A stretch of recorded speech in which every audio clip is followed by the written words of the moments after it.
தமிழ்நாடு உழவர் இயக்கம் சார்பில் நடைபெறுகின்ற மழைநீர் சேகரிப்பு, நீர்ப்பாசனம், வெள்ள வறட்சி தடுப்பு கருத்தரங்கம் இப்பொழுது தொடங்க இருக்கிறது. இந்த கருத்தரங்கை தமிழக உழவர் இயக்கம் தலைவர் தோழர் திருநாவுக்கரசு அவர்களுடைய பொறியாளர் திருநாவுக்கரசு அவர்களுடைய தலைமையிலே இந்த நிகழ்ச்சி நடைபெற இருக்கிறது. பொதுப்பணித்துறை ஓய்வு பெற்ற செயற்பொறியாளர் மா சேகர் அவர்களும், வேளாண் துறை உதவி இயக்குனர் ஓய்வு பி கலைவாணன் அவர்களும், பொதுப்பணித்துறை கண்காணிப்பு பொறியாளர் ராசாராம் அவர்களும், முன்னாள் துணை பொதுப் மேலாளர் இந்திய தொழில் வளர்ச்சி வங்கி பொறியாளர் சு பழனிராஜன் அவர்களும், தமிழ்நாடு உழவர் இயக்கம் சிதம்பரநாதன் அவர்களும், மக்கள் அதிகார மாநில பொருளாளர் தோழர் காளியப்பன் அவர்களும், சிபிஎம்எல் மாநில செயற்குழு உறுப்பினர் தோழர் அருணாச்சலம் அவர்களும் இங்கே இந்த கருத்தரங்கில் உரையாற்ற இருக்கின்றார்கள். தமிழக உழவர் இயக்கம் தலைவர் தோழர் பொறியாளர் திருநாவுக்கரசு அவர்களை தலைமையேற்று நடத்தி தருமாறு உங்கள் அனைவரும் சார்பாக கேட்டுக்கொள்கிறேன். கருத்துரை வழங்க வந்திருக்கும் மூத்த பொறியாளர், வேளாண் துறை நிபுணர்களே, களப்பணி ஆற்றி சாதனைகள் புரியும் பொறியாளர் திரு ராஜாராமன் பழனிராஜன் அவர்களே, மற்றும் இங்கு சிதம்பரநாதன் அவர்களே, தோழர் காளியப்பன் அவர்களே, மற்றும் ஆர்வமுடன் இந்த கூட்டத்திற்கு வருகை தந்திருக்கும் உங்கள் அனைவருக்கும் எனது நன்றிகள். இந்த கருத்தரங்கத்தினுடைய பலன் என்ன? மழை பெய்கிறது, மழைநீர் சேகரிக்க வேண்டும், இதெல்லாம் கேள்விப்பட்டது தானே. அரசாங்கமே ஏற்கனவே மாடி தண்ணீர்லாம் ஒரு பைப்பில் கொண்டு போய் கீழே தெருவில் விட்டாங்களே, வாய்க்காலில் ஆற்றுல எல்லாம் பைப் போட்டாங்க. நீங்கள் இவங்க என்ன புதுசாக சொல்லிட போகிறாங்க? இந்த மாதிரி ஒரு கேள்வி உங்களுக்கு வரலாம். செய்வதை திரும்ப செய்யணும். உங்களுக்கு ஒரு பழமொழி உண்டு, எந்த காரியம் செஞ்சாலும் திருத்தமாக செய்யணும். நான் இப்போ வெளிநாட்டு பொறியாளர்களுடன் நிறைய வேலை செய்திருக்கிறேன். அவங்கள்ட்ட எனக்கு ரொம்ப பிடிச்ச விஷயம் என்னன்னு கேட்டாக்கா, எதையும் செய்கிறதுக்கு முன்னாடி அதை அப்படியே திட்டமிடுவாங்க, அதை பற்றி விவாதிப்பாங்க, ஒரு இது போட்டு பார்ப்பாங்க, அப்புறம் முடிஞ்சால் ஒரு மாடல் கிரியேட் பண்ணுவாங்க. செய்யும்போது அது பிழையாகாது. நமது இந்திய நாட்டு பொறியாளர்களை நான் பெருமைக்காக சொல்லலை. நான் ஒரு தனி ஆளாக ஒரு கம்பெனி நடத்தினேன். நான் ஒருத்தன் தான், டாஸ் இன்ஜினியரிங் அசோசியேட்ஸ் பிரைவேட் லிமிடெட்னு சொல்லி. என்ன நான் வேலை செஞ்சதெல்லாம் பார்த்தீங்கன்னு கேட்டாக்கா, பெரிய பெரிய ஆளுங்கள், செயல், அப்புறம் இன்ஜினியர்ஸ் இந்தியா லிமிடெட், எல்லாம் 700-800 இன்ஜினியர்களுக்கு மேலே இருப்பாங்க. நான் வெக்கம் பண்ணுறதா ரொம்ப மனசு விட்டு சொல்லணும்னாக்கா, அந்த 700 இன்ஜினியர்கள் எனக்கு எப்பயுமே ஒரு பொருட்டாக தெரிஞ்சதே கிடையாது. கடுமையாக உழைப்பேன், 24 மணி நேரம் வேலை செய்யனாலும் செய்வேன். அந்த உழைப்பு, உறுதி, நுணுக்கமாக போகும்போது எவ்வளோ பெரிய எக்ஸ்பர்ட்னாலும் ஃபேஸ் பண்ணலாம். இந்த அனுபவத்தை வச்சு நான் இங்கே 20 வருஷத்துக்கு முன்னாடி ஊருக்கு ஒருங்கிணைந்த பண்ணையம் அமைத்த பொழுது, இயற்கை விவசாயத்தை கையில் எடுத்த பொழுது, நம்மாழ்வார் போன்ற இப்போ ஆசான்களோடு சேர்ந்து பணி செய்த போது, இன்னும் சில அரசியல் இயக்கங்களோடு தொடர்பு கொண்ட போது நான் பார்க்குறதெல்லாம் என்னன்னு கேட்டாக்க, அந்த சீரியஸ்னஸ், ஒரு எதுவும் செஞ்சாக்க ஒன்று செய்யணும், இல்லைனாக்க விட்டுறணும். நமக்கு இன்னொரு பழமொழி உண்டு, செய் அல்லது செத்து மடி. செய்ய முடியலன்னா அதுக்கு பிறகு என்ன வாழ்க்கை வேண்டி கிடக்கு. இப்போ இந்த கண்ணோட்டத்தோடு நாங்கள் பார்க்கும்போது, இப்போ ஐயாலாம் பேசுவாங்க, சேகர் அவர்கள் மிகப்பெரிய நிபுணர், நான் சொன்ன அந்த நிபுணர்கள் கூட இல்லை. உண்மையாகவே இன்றைக்கும் ஓய்வு பெற்றதற்கு கூட முழு நேரமும் உழைச்சிட்ருக்காங்க. அது மாதிரி கலைவாணன் ஐயா அவர்கள் இருக்காங்க, பயிர்களை பற்றி ஒரு பெரிய ஆய்வு, அவங்களுடைய வாழ்நாள் சாதனை அதை எடுத்து கொடுக்க வராங்க. அப்புறம் பொறியாளர் ராஜாராமன் வந்து சாதாரண பொறியாளர் இல்லை, ஆஃபீஸ் விட்டெல்லாம் நவராவது பொறியாளர் தான் அதிகம். இவர் சைக்கிள் எடுத்துகிட்டு சுற்றுவார். அதே மாதிரி சுற்றி அவருக்கு வந்து உடல்நலம்லாம் கெட்டு போச்சு, ஆனால் விட மாட்டார். அதுவும் இப்போ மானாவாரி பகுதிகளில் வந்து நிறைய ஆய்வுகள் செஞ்சவர். அது மாதிரி பழனிராஜன் ஐயா வந்து தன்னுடைய சொந்த செலவில் காசை செலவு பண்ணி முத ஒரு இது ஆரம்பித்தார், ஏரிகளில் தண்ணியை வந்து இப்படி கொண்டு வந்து சேர்க்குறதுன்னு. இப்போ அது ஒரு ஏக்கமாக போயிட்டே இருக்குது. பேராவூரணியில் சில இளைஞர்கள் அந்த பணியை எடுத்தாங்க, மன்னார்குடியில் சில ஒரு எடுத்தாங்க, இப்படி பரவி போயிட்டே இருக்குது. இவர்களெல்லாம் நான் நினச்சது வந்து நிறைய பேர் அட்லீஸ்ட் ஒரு 50 பேராவது வருவாங்க.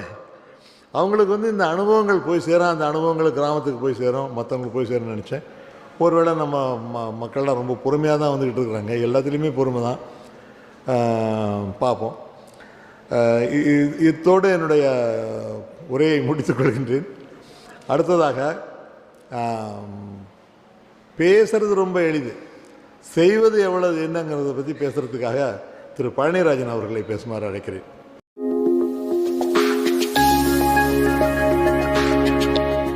கடந்த 20 ஆண்டு காலமாக இந்த தஞ்சை மாவட்டத்தில் டெல்டா பகுதிகளில் விவசாயத்திற்காகவும் விவசாயிகளுக்காகவும் தொடர்ந்து உழைத்து கொண்டிருக்கின்ற தாளாண்மை உழவர இயக்கத்தின் ஒருங்கிணைப்பாளர் ஐயா திருநாவுக்கரசு அவர்களே,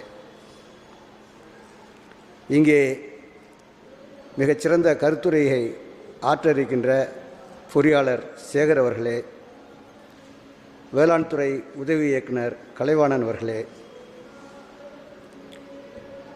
ஓய்வு பெற்ற கண்காணிப்பு பொறியாளர் பொதுப்பணித்துறை கண்காணிப்பு பொறியாளர் ராசாராமன் அவர்களே, தோழர் சிதம்பரநாதன் அவர்களே, மக்கள் அதிகாரத்தின் மாநில பொருளாளர் தோழர் காளியப்பன் அவர்களே,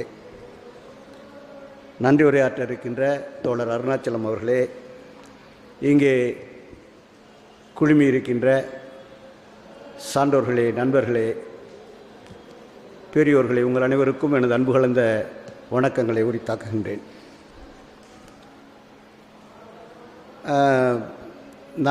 என்னுடைய அனுபவத்தை பகிர்ந்துக்கணும்னு சொல்லியிருக்காங்க. அனுபவம் பெரிய அனுபவம் ஒன்றும் இல்லை. என்னுடைய அனுபவம் வந்து கால்வாய்களையும் ஏரிகளையும் தூர்வாரினதில் உள்ள அனுபவம் தான் ஐயா சொல்கிறது.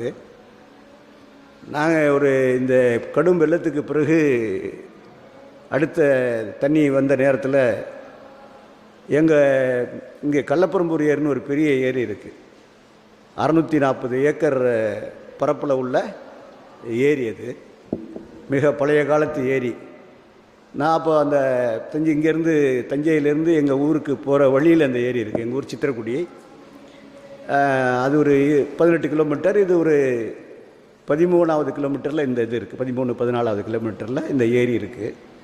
போகும்போதெல்லாம் அந்த ஏரியை பார்த்துட்டு போவேன். வறண்டு கிடக்கும், ஒரே புஷஸ் இருக்கும்.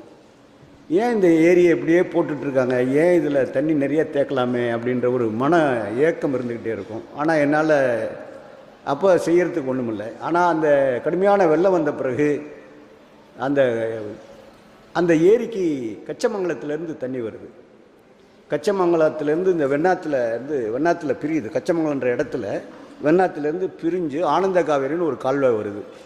அது ஒரு 20 கிலோமீட்டர் தூரத்துக்கு இந்த ஏரிக்கு தண்ணி கொடுக்குது. அது ரொம்ப புஷஸ் வளர்ந்து எல்லாம் ஒரு மாதிரி மூடி கிடந்தது. செடிகளாலும் வேலிக்கருவை இதெல்லாம் மூடி கிடந்தது. அதை பூதலூரில் ஒரு தோழர், அது மாதிரி பொதுப்பணி செய்யக்கூடிய புண்ணியமூர்த்தி என்ற தோழர்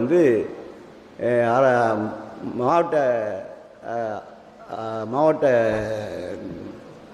அதிகாரி, டிஸ்ட்ரிக்ட் கலெக்டர், அவரை போய் மனு கொடுத்து எல்லாம் ஏதாவது பண்ணிடணும், தண்ணி வரத்துக்குள்ளே முயற்சி பண்ணி நம்ம ஏதாவது இதை தூர்வாரின்ட்டு அவர் முயற்சி பண்ணி அதில் ஒன்றும் வெற்றி கிடைக்கல. அப்போது என்ன ஒரு தடவை அவர் கால் பண்ண கூப்பிட்டார் கடைசி நேரத்தில். இது போல் என்னால் இப்போ இது ஒன்றும் பண்ண மாட்டேன்றாங்க, பண்ணால் நல்லாயிருக்கும் அப்படின்னாரு. சரி அப்படின்னு நானும் ஒரு தடவை கலெக்டர் ஆஃபீஸ் போனேன். அப்போ அந்த குறைதீர்க்கும் நாள் ஒன்று வரும், அதில் கொண்டு கொடுத்தா மனுவை வாங்குவாங்க, செய்கிறேம்பாங்க செய்யலேம்பாங்க, அப்படி வரும், ஒரு ஆக்ஷன் இருக்காது. அன்றைக்கி நான் போன அன்றைக்கி ஒரே கூட்டம். அந்த கூட்டத்தில் பண்ணுவேன்னா நம்மளே பண்ணிடலாப்பா வா அப்படின்னு சொல்லிட்டு அவரை பூதலூருக்கு அழைச்சிட்டு வந்தேன். இனிமேல் இவங்களை நம்பி நம்ம பிரயோஜனம் வேண்டாம். ஆனால் தண்ணி வரப்போகுது. தண்ணி வந்து இதுக்கு வந்துருச்சு, கல்லணைக்கு வந்துருச்சு. அப்போ அந்த நேரத்தில் இனிமேல் டைம் குறைச்சலாக இருக்குது, இவங்களை நம்ம எதிர்பார்த்துக்கிட்டு இருக்க வேண்டாம், நம்மளே செய்யலாம் அப்படின்னு சொல்லிட்டு நான் வந்து என்ன பண்ணேன், அன்றைக்கி பூதலூருக்கு வந்துட்டு பூதலூர்லேருந்து இந்த பாசனத்தினால் பயன்படுகின்ற அத்தனை கிராம விவசாயிகளையும் நான் கூப்பிட்டேன், ஒரு மீட்டிங் கூப்பிட்டேன். எல்லாம் ஏற்கனவே என்னோட தொடர்பில் இருக்கிறவங்க தான். அதனால் எல்லாருமே வந்தாங்க, ஒவ்வொரு ஊர்லேருந்துமே வந்தாங்க. ஊரில் அந்த காங்கேயர் திருமண மண்டபம் ஒன்று இருக்குது, அந்த மண்டபத்துக்கு வெளியிலேயே, அதுக்காக நாங்கள்லாம் ஹாலில் அரேஞ்ச் பண்ண வேண்டிய அவசியம் இல்லை, அதுக்கு வெளியிலேயே இந்த சேரை போட்டு உட்காந்துட்டு கிட்டத்தட்ட ஒரு 40 பேர் வந்துட்டாங்க. ஏன்னா பிரச்சனை வந்து அவங்களெலாம் பாதிக்கக்கூடிய பிரச்சனைங்கிறதுனால எல்லாம் வந்தாங்க. வந்த பிறகு சொன்னேன், இது மாதிரி நம்ம இந்த வாய்க்காலை வந்து நம்ம தூர்வார வேண்டியது அவசியம். இதுதான் வந்து நமக்கும் தண்ணி வருது, இந்த தண்ணி வந்து கலப்பரம்பூர் ஏரிக்கும் போகுது, இதை நம்மளாம் சேர்ந்து பண்ணலாம், அதிகாரி பண்ண வேண்டியதில்லை, இது நமக்கு ஒரு பெரிய காரியம் இல்லை. 8 கிராமம் இருக்கும், நாம இந்த 8 கிராமமும் ஆளுக்கு கொஞ்சம் போட்டால் நம்ம வந்து இதை ஓரளவுக்கு பண்ணிடலான்னு சொன்னோம். அப்போ எல்லாருமே ஒத்துக்கிட்டாங்க. எல்லோரும் ஒத்துக்கிட்டப்போ அந்த நேரத்திலேயே கள்ளப்பரம்பூர்லேருந்து குலோத்துங்கன்னு இருக்கிறாரு, அவர் வந்து அப்பயே வந்து ஒரு 10,000 ரூபா பணத்தை கையில் கொடுத்தாரு. மற்ற எல்லாருமே நாங்கள் செலவை ஷேர் பண்ணுங்க, எவ்வளோ ஷேர்னு எங்களால் எஸ்டிமேட் பண்ண முடியல, எவ்வளோ செலவாகுன்னு எஸ்டிமேட் பண்ண முடியல. ஏதாவது ஒரு 8 கிராமம் ஈக்குவலாக போட்டுக்கொன்ற இதில் முடிவு பண்ணிவிட்டு நாங்கள் மறுநாளே எங்கேஜ்டு இது ஜேசிபி அதை வந்து ஒரு இயந்திரத்தை எங்கேஜ் பண்ணி சூப்பர்வைஸ் பண்ணது நம்ம சந்திரசேகர்னு பழைய போலீஸ் துறையில் இருந்தவர், காவல்துறையில் இருந்தவர், எங்கள் ஊர், என்னுடைய மாப்பிள்ளை அவர் நானே பார்த்துக்கிறேன் தான் அப்படின்ட்டு அந்த இது வேலை நடந்தது. நாங்கள் வந்து இதிலேருந்து ஆரம்பித்தோம், ஏரியிலேருந்து ஆரம்பித்தோம். ஏன்னா தண்ணி எப்போ வேணாலும் திறந்து விட்ருவாங்க, ஏன்னா வெண்ணாத்துலேயும் தண்ணி போயிட்டுருக்கு. அந்த கச்சமங்கலம் இதை திறந்துட்டால் நம்ம வந்து கஷ்டமாக இருக்கும், இங்கேருந்து ஆரம்பிப்போம்னு ஆரம்பித்தோம். அங்கேருந்து ஆரம்பித்து நாங்கள் 10 கிலோமீட்டர் பூதலூர் தாண்டி மேற்க அந்த ஐனாவரம் கிட்ட, அதுக்கு அந்த பக்கத்தில் அது வரலையும் ஒரு 10 கிலோமீட்டர் நாங்கள் பண்ணிட்டா இருக்கிற இதெல்லாம் செடி கொடிகள் வேலிக்கருவை அந்த காட்டாமணக்கு இதெல்லாம் வெளியிட்டு எங்கேயாவது கொஞ்சம் மேடு இருந்தால் அதை மட்டும் நிறவிட்டு வந்து அவர் நீட்டாக வாய்க்கால் மாதிரி ஆக்கிட்டோம். ஆனால் அந்த 10 கிலோமீட்டர் போகிறதுக்குள்ளே அங்கே தண்ணி திறந்து விட்டு தண்ணி வந்துருச்சு. ஸோ அதுக்கு மேலே பண்ண முடியல. இதில் என்ன நான் முக்கியமாக சொல்ல வரேன்னா, எங்களுக்கு ஆன செலவு 20,000 தான். 10 கிலோமீட்டர் வாய்க்காலை நாங்கள் வந்து அது பெரிய தூர்வாரதுன்னு இன்னும் ஆழமெல்லாம் நாங்கள் படுத்தலை. எங்கெங்கே மேடு இருந்தோ அதை கரைச்சோம், செடி கொடிகளை அகற்றினோம். ஒரு 5 நாளோ எத்தனை நாள் எனக்கு சரியாக ஞாபகத்துக்கு இல்லை, 20,000 தான் செலவு. ஒரு கிராமத்துக்கு 2,500 ரூபா, 8 கிராமத்துக்கும் 20,000 தான். குலோத்துங்கிட்ட போய் பாக்கி 7,500 ரூபா நான் கொடுத்துட்டேன். மற்றவங்கள்ட்ட 2,500 வாங்கி குலோத்துங்கிட்ட போதியா மீதி இருக்குது 7,500 ரூபா நீங்கள் வச்சிங்கன்னு சொல்லி கொடுத்துட்டோம். இவ்வளோ தான் செலவாகுது. நம்ம சேர்ந்து செஞ்சோம்னா இது மாதிரி நீர்வள பாதுகாப்புங்கிறதுல பல அம்சம் இருக்குது. இவங்கெல்லாம் சொல்லுவாங்க, பொறியாளர்கள்லாம் சொல்லுவாங்க, நீர்வள பாதுகாப்பு நீங்கள் எதை எடுத்தாலும் நம்ம ஒன்றுபட்டு செஞ்சால், அதை புரிஞ்சுக்கிட்டு செஞ்சால் அது எளிதாக செய்யலாம். ரெண்டாவது, இதுக்கு ஆகக்கூடிய செலவு ரொம்ப குறைவு. நம்ம நினைக்கிற மாதிரி அது பிரம்மாண்டமான ஒரு இது கிடையாது. அதுவும் எல்லோரும் சேர்ந்து செய்யும்போது அது வந்து ரொம்ப சாதாரண விஷயம். இதுதான் எனக்கு முதல்ல நான் ஃபீல்டில் இறங்கி நான் பண்ண முதல் பணி. அது ரொம்ப எளிமையாக இருந்தது, எல்லோரும் சேர்ந்து செஞ்சாங்க. அந்த கிரெடிட் எல்லாருடைய கிராமத்து மக்களுக்கும் அது வந்து அதுக்கு ஒத்துழைச்சாங்க. அவங்களுக்கு இந்த நேரத்தில் நான் நன்றி சொல்கிறேன். இப்போ வந்து அதுக்கு பிறகு நான் சரி இது மாதிரி பண்ணலாம், அடுத்த தடவை பண்ணலாம், அடுத்த கோடையில் பண்ணலாம், நிறையா பண்ணலாம், இன்னும் முன்னாடியே இறங்கி பண்ணலான்ற எண்ணத்தில் நான் இருந்துக்கிட்டு இருந்தபோது நான் வந்து அரசியல் தொடர்பு எனக்கு உண்டு. முதல்ல நான் அடிப்படையில் ஒரு பெரியாரிஸ்ட், நான் பெரியாரிய உணர்வாளன். அந்த அடிப்படையில் நம்ம கல்லூரி காலத்திலலாம் அந்த தீவிர அரசியலில் இருந்திருக்கிறேன். அப்போது நான் இதை விட்டு பணியை விட்டு ஓய்வு பெற்ற பிறகு எனக்கு வந்து இந்த ஊழலை ஒழிச்சிடலான்னு ஒரு ஒரு எண்ணத்தை ஏற்படுத்தியது ஆம் ஆத்மி கட்சி. அவங்க வந்து முதல் வெற்றியை பெற்றிருந்தாங்க. ஊழல் ஒழிப்பு அடிப்படையாக வச்சு ஒரு அரசியல் இயக்கம் ஆட்சியை பிடிக்கலாம், ஊழல் இல்லாத ஒரு ஆட்சியை கொடுக்கலாங்கிற இதுக்கு ஒரு முன்னுதாரணமாக ஆம் ஆத்மி கட்சி இருந்தது.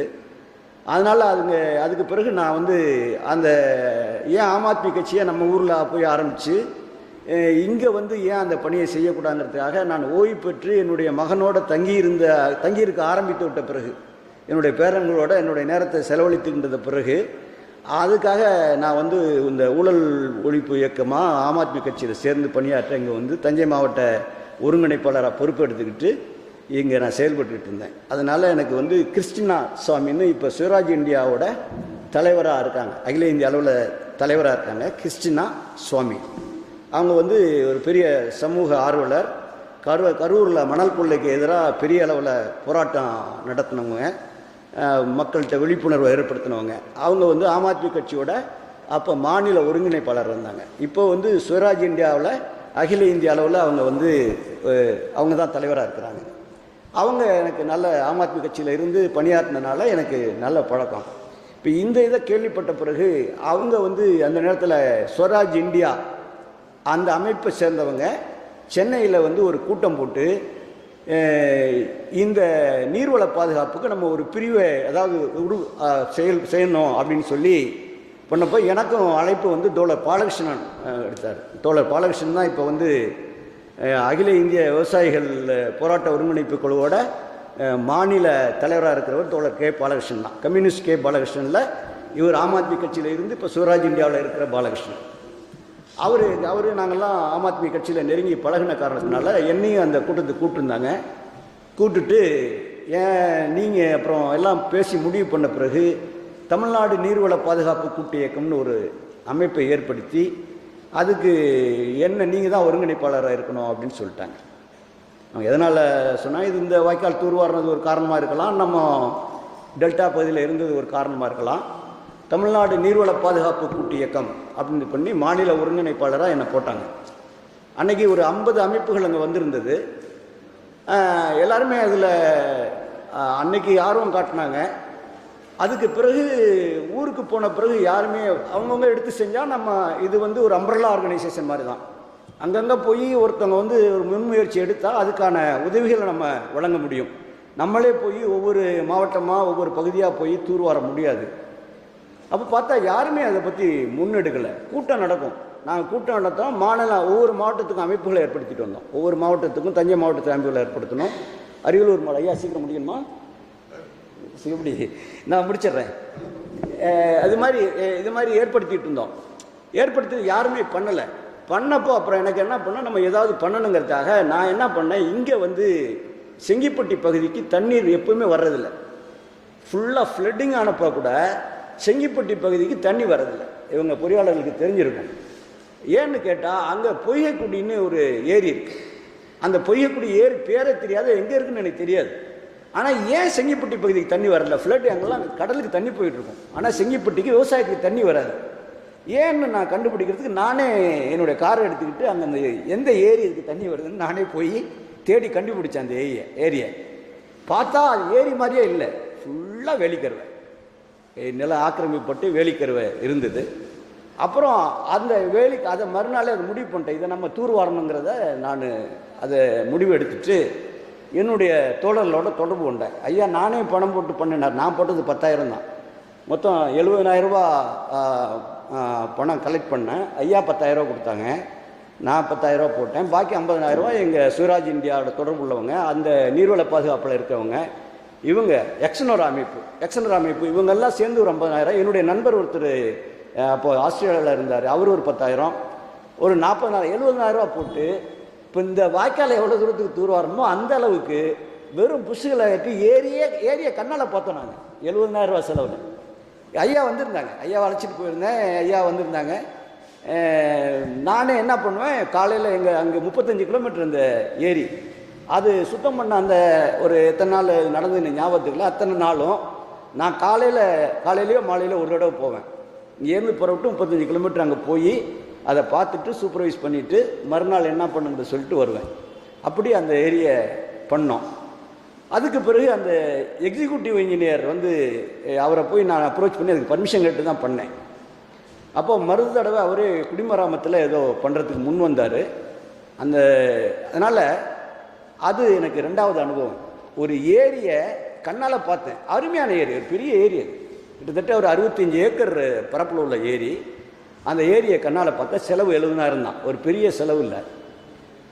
ஸோ இப்போது கள்ளப்பரம்பூர் ஏரிக்கு வருவோம். கள்ளப்பரம்பூர் ஏரி அது ஒரு பெரிய சிக்கல் நிறைந்த இது. அதில் வந்து ஏற்கனவே நம்ம குலோத்துங்கன்னு சொன்ன நண்பர் அவர் வந்து அந்த ஏரிக்காக அந்த ஏரியில் குடிமராமத்தில் அதை சுத்தம் பண்ணுறதுக்கு அனுமதி வாங்கிட்டார். அவர் ஒரு தொகை திரட்டி ஒரு 8 லட்ச ரூபா தொகையை திரட்டி நம்ம கலெக்டர்கிட்ட கொடுத்து, அப்போ கலெக்டர் வந்து இந்த அண்ணாதுரை என்று கலெக்டர் இருந்தார், அந்த பணத்தை கொண்டு கொடுத்துட்டார். கொடுத்துட்டு அவர் என்ன பண்ணார், ரொம்ப ஆர்வமாக அதுக்கு ஈக்குவலான ஒரு 90%, இது 10%னா ஒரு 90%, அதை சாங்ஷன் பண்ணி கிட்டத்தட்ட ஒரு 80 + 8 88 இல்லை 85 லட்சம் இதுக்கு சாங்ஷன் ஆகிடுச்சு. ஆனால் துரதிருஷ்டவசமாக அந்த நேரத்தில் அதிமுக ஸ்பிளிட் ஆகிடுச்சு.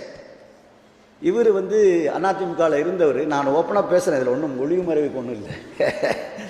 அது ஸ்பிளிட் ஆனதுனால இவர் வந்து அந்த உடஞ்சி போன பகுதியோடு அவர் போயிட்டார், தினகரன் கட்சிக்கு அவர் போயிட்டார்.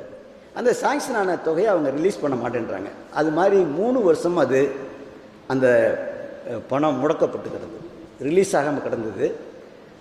அப்புறம் நாங்கள்லாம் முயற்சி பண்ணோம். இங்கே அதுக்காக ஒரு கூட்டம் போட்டோம், எங்கள் நீர்வள பாதுகாப்பு கூட்டம் சார்பாக அதை பண்ணணும் அப்படின்னு சொல்லி ஒரு கூட்டம் போட்டோம்.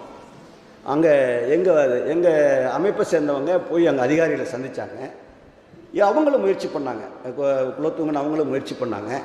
ககன்தீப் சிங் பேடி இங்கே வந்திருந்தார், அவரை போய் நாங்கள் பார்த்தோம். அவரை போய் பார்த்தோம். அவர் வந்து தான் அதுக்கு விடிவு பிறந்தது போன வருஷம். அதுக்கு வருஷமே ஒரு 10 லட்சம் அதில் வந்து ஏதோ செலவு பண்ணாங்க. அவங்க 10 லட்சமோ 2 லட்சம் வந்து செலவு பண்ணாங்க. இப்போ தான் அது முழுமையாக சாங்ஷன் ஆகி முழுமையாக அது 90 லட்சத்தில், கிட்டத்தட்ட 85-90 லட்சத்தில் மிக அழகாக அந்த ஏரியோட ஒரு பகுதி தூர்வாரப்பட்டு, அது ககன்தீப் சிங் பேடியோட உதவி தான். அதில் நாங்கள் எங்களுடைய பங்களிப்பு ஃபைனான்சியலாகவும் எங்கள் கான்ட்ரிபியூஷனை பண்ணியிருக்கிறோம். அதாவது நான் இது மாதிரி எங்கள் தொண்டு உள்ளம் கொண்டவர்கள் அங்கே போய் சூப்பர்வைஸ் பண்ணியிருக்கிறோம். இது மாதிரி அதிகாரிகள் மட்டத்தில் பேசி அதுக்காக நடவடிக்கை எடுத்திருக்கிறோம். இல்லாட்டி அது நடந்திருக்காது. ககன்தீப் சிங் பேடியை நாங்கள் அணுகி அது இல்லைன்னா நடந்திருக்காது. அந்த பணிக்கான முழு கிரெடிட்டையும் நான் வந்து அந்த குலோத்துங்கன் அவர் கீழே ரவின்னு ஒருத்தர் பணியாற்றிட்டு இருந்தேன், அவங்களுக்கு தான் கொடுப்பேன். நான் ஒன்றும் பெருசாக செய்யலை, பட் நாங்கள் சப்போர்ட்டாக இருந்தோம், மாரல் சப்போர்ட் பண்ணோம். அதனால் நாங்கள் வந்து இந்த சின்ன ஆனந்த காவேரி வாய்க்காலில் தூர்வாரினதாக இருக்கட்டும், இல்லை பொய்யக்குடி ஏரியை தூர்வாரினதாக இருக்கட்டும், இந்த கள்ளப்பரம்பூர் ஏரை ஓரளவுக்கு அது 640 ஏக்கர் உள்ள ஏரி, பரப்பில் உள்ள ஏரி, மிகப்பெரிய ஏரி. அதை வந்து ஒழுங்காக இப்போ பண்ணோம்னா மிக பெரிய அளவில் தண்ணி, அதாவது ஒரு குறைச்சலாக ஒரு 1/4 TMC தண்ணி தேக்கலாம். குறைச்சலாக 1/4 TMC நிச்சயமாக தேக்கலாம். நல்லா ஆழப்படுத்தி பண்ணால் 1/2 TMC கூட தேக்கலாம். நிச்சயமாக 1/4 TMC தேக்கலாம். கணக்கு போட்டு பார்த்துருக்கிறேன் நான். அந்த ஏரியை இன்னும் பெரிய அளவில் வர்றப்போ பண்ணுவாங்கன்னு நினைக்கிறேன். இதை வந்து நம்ம அமைச்சர் அன்பில் பொய்யாமொழி அவர்கள்ட்ட நாங்கள் எடுத்துக்கிட்டு போயிருக்கிறோம். அவரும் வந்து பார்த்துருக்காரு. அதுக்கு பிறகு மரம் நடுவுலலாம் பண்ணோம். அப்போது எக்ஸனர் அமைப்பு துணைக்கு வந்தது. இப்போ நாங்கள் இவங்க பண்ண பிறகு இதை பார்த்துட்டு எங்கள் கூடிய தொடர்பில் எக்ஸனர் அமைப்பு துணைக்கு வந்தது. எக்ஸனர் அமைப்பு அவங்க வண்டி அனுப்பிச்சாங்க. இந்த குடிமராமத்து நடந்தப்போ அவங்க ஒரு இந்த வண்டி செயின் வண்டி அனுப்பிச்சாங்க. ஹிட்டாச்சின்னு சொன்னாக்க புரியும், ஹிட்டாச்சி வண்டி அனுப்பிச்சாங்க. அப்புறம் பேராவூரில் ஏற்கனவே இது மாதிரி பணியாற்றிட்டு இருந்தாங்க, அவங்க ஒரு வண்டி எடுப்பாங்க, ஹிட்டாச்சி மாதிரி ஒரு வண்டி. இதெல்லாம் சேர்ந்து அந்த வேலை ரொம்ப இதாக போச்சு. அதனால் இது கரண்ட் கொடுக்க ஆள் இருக்கிறாங்க. எக்ஸனர் அமைப்பு ரெடியாக இருக்குது. அதுக்கு பிறகு மரம் நட்டுருக்கோங்க. கள்ளப்பரம்பூர் ஏரியில் மரம் நட்டுருக்கோங்க. அதெல்லாம் நீர்வள பாதுகாப்போட சேர்ந்தது மரம் நடுறது. அதுக்கு எக்ஸனர் அமைப்பு உதவி பண்ணுச்சு, உதவி பண்ண தயாராக இருக்கிறாங்க. அப்புறம் இங்கே வந்த ஏரியை, இங்கே வந்து அந்த இயந்திரத்தை அடுத்து இங்கேருந்து எங்கேயும் அனுப்பலை. இங்கே கீழே வன்னிப்பட்டுன்னு ஒரு கிராமம் இருக்குது, ஒரத்தூருக்கு, ஒரத்தநாட்டு கிழக்க, அந்த கிராமத்துக்கு அனுப்பிச்சு அந்த ஊரில் தூர்வாரி இருக்கும். இது அப்படியே ஒரு தொடர்கதையாக தான் போகும். அதனால் என்ன சொல்ல வரேன், நம்ம இறங்கி காரியத்தில் பண்ணால் குறைச்ச செலவில் நிறைய பணிகளை பண்ண முடியும், நீர்வளத்தை பெருக்க முடியும் என்று கூறி வாய்ப்புக்கு நன்றி கூறி என் உரையை நிறைவு செய்கிறேன். நன்றி, வணக்கம்.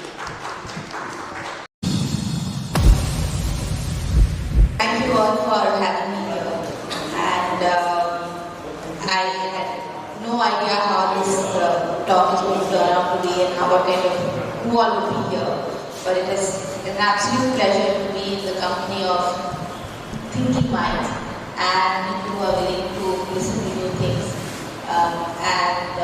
even if it's in a language that they don't talk very often in. So thank you all for giving me this opportunity.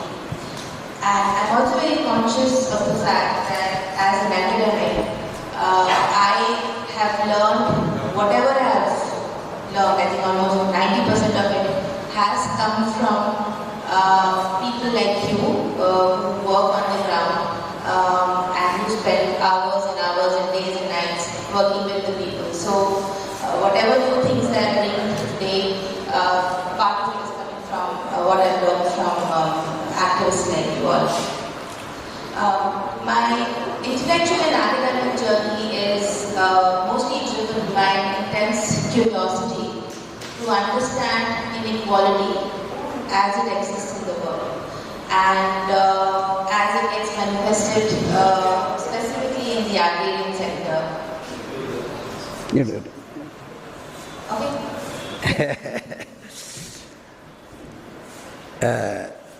அன்பார்ந்த பெரியோர்களே, நான் இந்த உரையை எப்படி நிகழ்த்துவது, நீங்கள் எப்படிப்பட்ட பார்வையாளர்கள் என்று எனக்கு தெரியாமலேயே நான் இந்த உரையை ஆற்றுகின்றேன். உட்காந்துட்டு பண்ணு, sit and do it, photo நான் உட்கார்.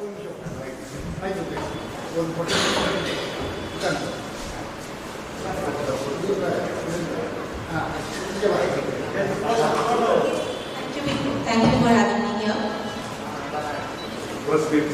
Okay, and it's my pleasure to be here in the company of such excellent activists and thinking minds. So thanks for bringing me here.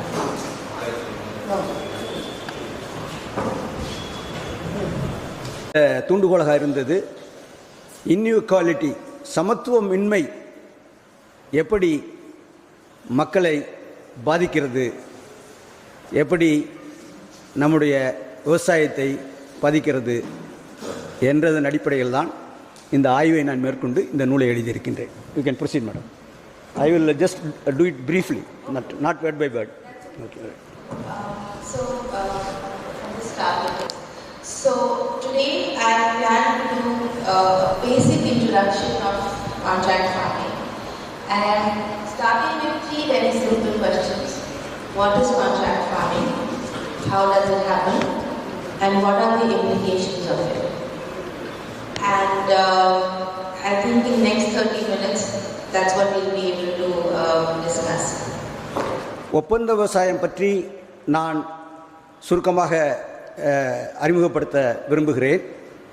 ஒப்பந்த விவசாயம் என்ன என்றால் என்ன, அதனுடைய பல்வேறு பரிணாமங்கள் எவை என்பதை பற்றி நான் இப்பொழுது உங்களிடம் பேச இருக்கிறேன்.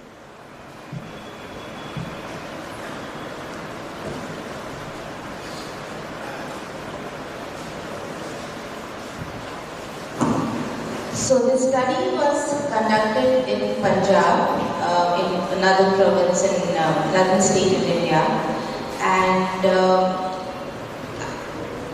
even though the work is done in Punjab, the conclusions that are derived from it are relevant for the entire country and possibly for global south as well. நான் இந்த ஆய்வை பஞ்சாபில், நான் இங்கே இந்தியாவில் இருக்கும்போது மேற்கொண்டேன்.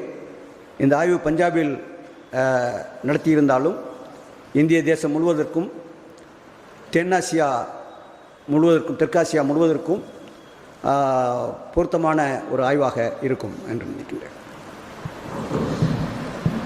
Contract farming is very unevenly spread in the country. When I say unevenly spread, it means some states have experience with contract farming, some states do not have any experience, some are still testing it out. So it's not an even development of contract farming. And the reason why it is uneven is because the companies have a very specific reasons of why they are entering different states. இது uneven என்று சொல்லக்கூடிய ஒரு சமமாக இல்லாத ஒரு நிலையில் இந்த contract farming நடந்து வருகிறது. அதற்கு காரணம் சில நிலைகளில் இது அனுபவம் இருக்கிறது, சில நிலைகளில் இந்த கான்ட்ராக்ட் ஃபார்மிங்கில் அனுபவம் இல்லை. இதனால் இந்த கான்ட்ராக்ட் ஃபார்மிங் ஒப்பந்த விவசாயம் என்பது ஒரு அன்ஈவனாக சமத்துவமற்றதாக இருக்கிறது. The companies like Pepsi, McCain, they all have set certain criteria of what kind of farmers will be best suited for contract farming. And so they say that the farmers who will do contract farming will need to be resourceful and who can experiment and also be willing to fail. They should not be in constant need for state support. They should have a risk-taking capacity. And based on this criteria, they have divided the country into states that are worthy of credit and states that are not worthy of giving credit. Pepsi போன்ற நிறுவனங்கள் இந்த contract farming இந்த ஒப்பந்த விவசாயத்திற்கு விவசாயிகளை தேர்வு செய்யும்போது அவர்கள் வசதி படைத்தவர்களாக இருக்கிறார்களா என்பதை பார்க்கிறது. அரசின் ஆதரவு இல்லாமல் அவர்கள் விவசாயத்தை செய்ய முடியுமா என்று பார்க்கிறது. அதனால் அரசாங்கத்தின் கடன் உதவி இல்லாமல் இந்த ஒப்பந்த விவசாயத்தை செய்ய முடியுமா என்றெல்லாம் அது பார்க்கிறது. அவை பார்க்கின்றன, அந்த நிறுவனங்கள் பார்க்கின்றன. So I started this work in Punjab, and Punjab was an interesting example because it had the experience of green revolution that started in 1970s, and then early 2000s contract farming started, which is almost the near opposite of green revolution. And it's opposite because in green revolution, state was supporting agricultural development. But in contract farming, the state has withdrawn from agricultural development and given the stage to corporate capital. 1970 அரசு பெருமளவில் விவசாயத்திற்கு உதவி செய்ய ஆரம்பித்தது. ஆனால் 2000வது ஆண்டில் இந்த ஒப்பந்த விவசாயம் கார்ப்பரேட்டுகள் கையில் எடுத்ததன் மூலமாக அரசு விவசாயத்திற்கு உதவி செய்கின்ற நிலை மாறி இந்த கார்ப்பரேட் நிறுவனங்கள் அவை கையில் இந்த ஒப்பந்த விவசாயம் போகக்கூடிய சூழ்நிலையை உருவாக்கி இருக்கிறது. Contract farming is a system of aggregate production, and very simply, farmers sell a certain quantity of farm products, so for example potatoes, to an agro-processing company, to Pepsi, at a predetermined price to produce chips, Lay's chips. இந்த contract ஒப்பந்த விவசாயத்தில் ஈடுபடுகின்ற corporate நிறுவனங்கள் ஒரு குறிப்பிட்ட பொருளை, உதாரணத்திற்கு உருளைக்கிழங்கை உற்பத்தியாளர்களுக்கு அந்த பொருளை உற்பத்தியாளர்கின்ற விவசாயிகளுக்கு அந்த ஒப்பந்தத்தில் ஈடுபட்டு ஒரு பீரியட் முன்னாலேயே தீர்மானிக்கப்பட்ட ஒரு விலையில் அதை வாங்குவதற்காக ஒப்பந்தம் செய்து கொள்கிறது. உதாரணத்துக்கு இங்கே இந்த உருளைக்கிழங்கிலிருந்து சிப்ஸ் செய்வதற்காக பெப்சி நிறுவனம் இந்த வழிமுறையை பின்பற்றுகிறது. So a simple contract farming model would look something like this, where you have a contract farmer who has been told that you have to grow potatoes for us. There's Pepsi which says that you produce these potatoes and we will buy it from you. And then there are companies like Syngenta, which says you grow this specific seed.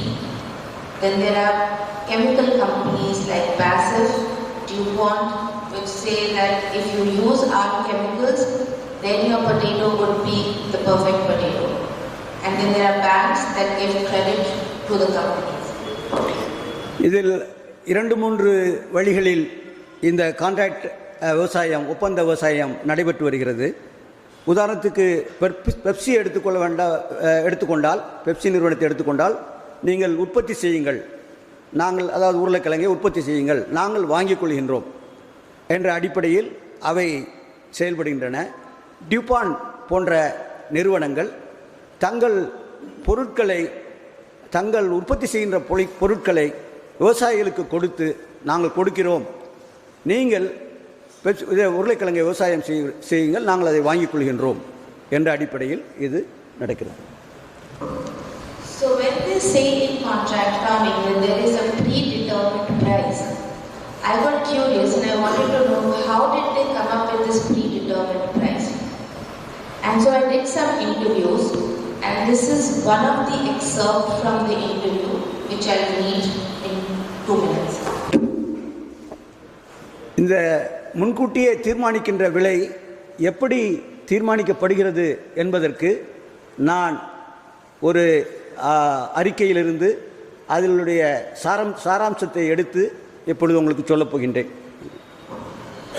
So I had interviewed this person who was working with Pepsi, and he is the agri marketing head, and he said that before we enter into any contracting arrangement with a farmer, we decide in the boardrooms about our target profit, what should be the estimated sales, and how it will be achieved.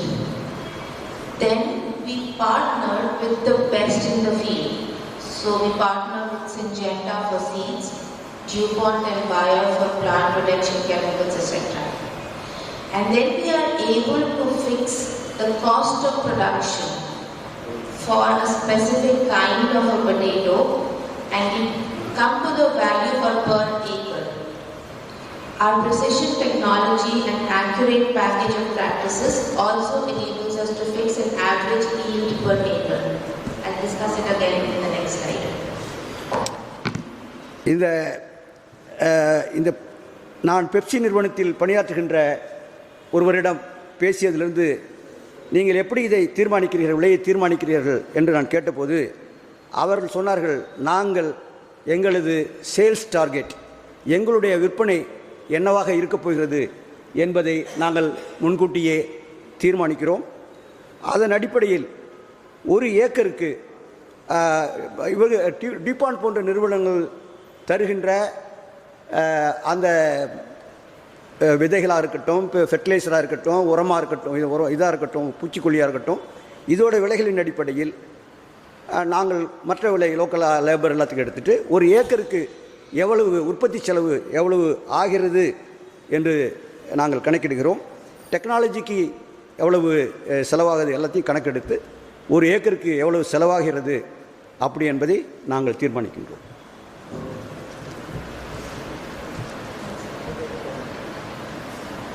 So the predetermined price as they fix in their boardrooms is, for example, and this is just an estimate, just to give you an idea, that they will decide that for per acre of potato production, the seeds will cost 3,000 rupees.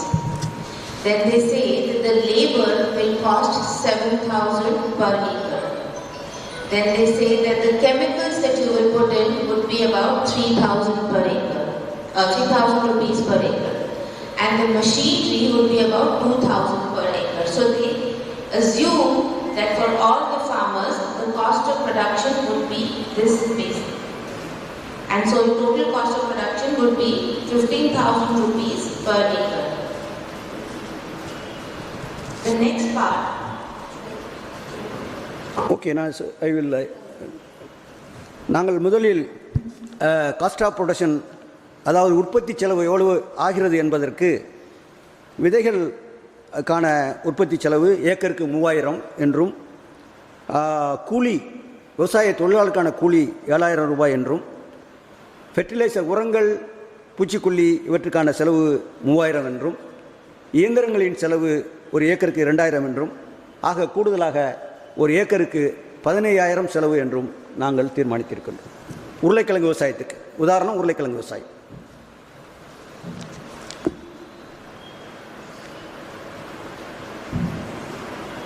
So once they figured out the cost of production, then they say that you will get an assured earning per acre. So they say that if you use our potatoes, if you use the potato seeds, if you use our chemicals, then it is guaranteed that the yield per acre would be, let's say, 15,000 kgs. Then they say that we are going to buy back your potatoes for 2 rupees 50 paise per kilo. And then they do the calculations and say your earning per acre would then be your yield per acre plus your 250 rupees per kg, and it will be about 37,500 rupees. And so they say that the assured earning would be 37,500, your cost of production is 15,000, and your profit is going to be 22,000 Indian national rupees. So this is what they tell the farmer at the time of doing the contract. அவர்கள் விவசாயிகளிடம் என்ன சொல்கின்றார் என்றால், ஒரு ஏக்கருக்கு உங்களால் நாங்கள் சொல்கின்ற முறைப்படி நாங்கள் என்ன செய்கிறோமோ அதன்படி நீங்கள் செய்தால் ஒரு ஏக்கருக்கு 15,000 கிலோகிராம் உருளைக்கிழங்கை நீங்கள் சாகுபடி செய்ய முடியும். எல்லாம் நாங்கள் சொல்கிறத கேட்டு அதுபடி பண்ணோன்னா நாங்கள் அதை ஒரு கிலோவுக்கு 2,000 ரூபா, 2 ரூபா 50 பைசான்ற ரேட்டில் நாங்கள் வாங்கிக்கிறோம். அப்போது ஒரு ஏக்கருக்கு எவ்வளவு உங்களுக்கு வருமானம் இருக்குன்னா 37,500 ரூபா உங்களுக்கு வருமானம் இருக்குது. அவங்க சொல்கிறது நாங்கள் உற்பத்தி செலவாக நாங்கள் கணக்கிட்டிருக்கிறது 15,000 ரூபா. ஸோ உங்களுக்கு அது போக பாக்கி 22,500 ரூபா ஒரு ஏக்கருக்கு உங்களுக்கு லாபமாக கிடைக்கிது அப்படின்னு அவங்க விவசாயிகிட்ட சொல்கிறாங்க. பெப்சி கம்பெனி விவசாயிகிட்ட சொல்கிறது.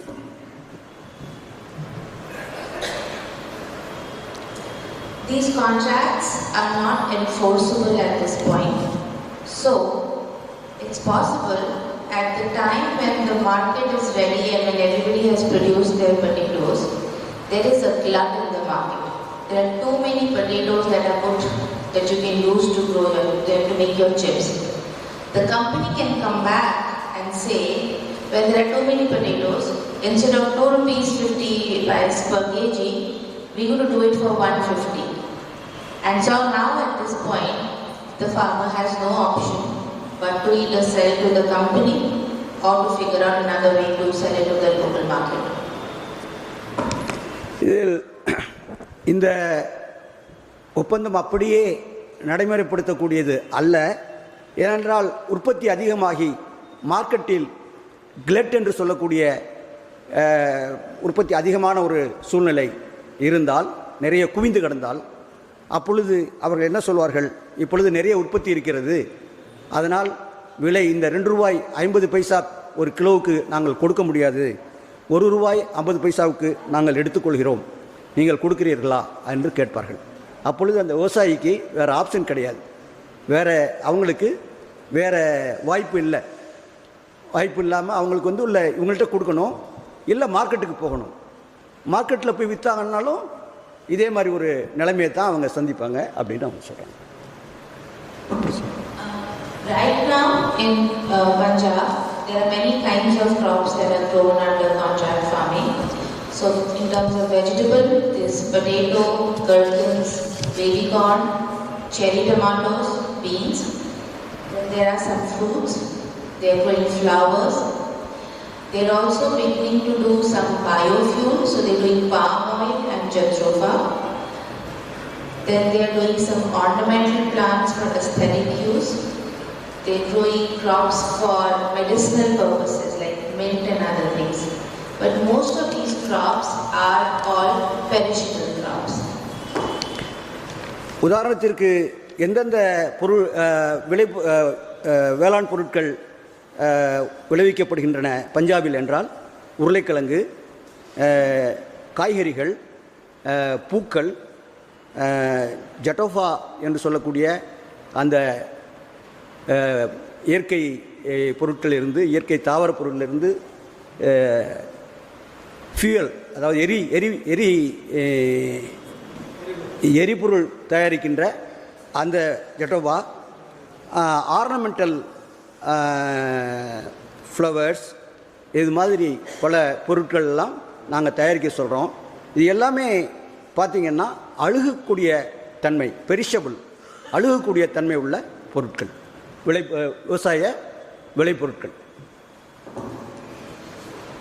The data that is available for contract farming is very limited. So it's not possible to figure out whether the production has been consistent with contract farming. But if you just look at some of the trends in horticulture production, we see there is an increasing trend in the last few years for sure. So it's just a basic correlation, but it is just an indication to show that there is something that is going on to promote horticulture production of more perishable things like flowers and fruits and vegetables in the Indian agriculture right now. இதற்கான data என்று சொல்லக்கூடிய தரவுகள் குறைவாகவே கிடைக்கின்றன. அவர்கள் ஆரம்ப கட்டத்தில் இந்த தோட்டக்கலை பொருட்களை, விளைபொருட்களை, அதாவது பழங்கள், காய்கறிகள் போன்ற அவற்றை உற்பத்தி செய்ய சொல்லும்போது ஆரம்பத்தில் அந்த விலைகள் இன்க்ரீஸிங்காக கூடிக்கொண்டு போகின்ற ஒரு நிலையை நாம் பார்க்கின்றோம் ஆரம்ப கட்டத்தில்.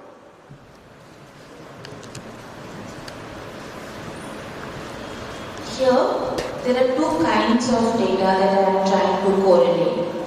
The first one, which is a map, that is showing area under contract farming.